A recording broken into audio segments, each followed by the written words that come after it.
বাংলাদেশের সাথে জিম্বাবুয়ের চতুর্থ ম্যাচটি ছিল নাটকীয়তায় পরিপূর্ণ।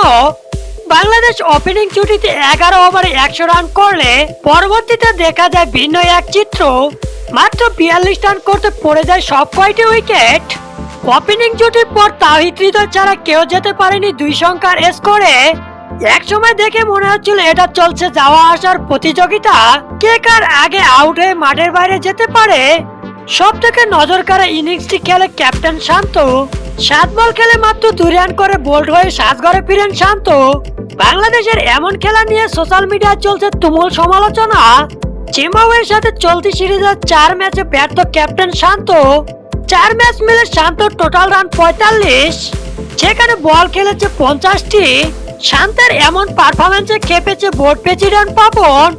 অতি দ্রুত তার এই টেস্ট স্টাইলে টি-20তে ব্যাটিং করার পদ্ধতি পরিবর্তনের তাগিদ দিয়েছে বিসিবি। না হয় ক্যাপ্টেনের পাশাপাশি দলের জায়গা হারাতে হবে শান্তকে, এমনটাই মনে করেন পাপন।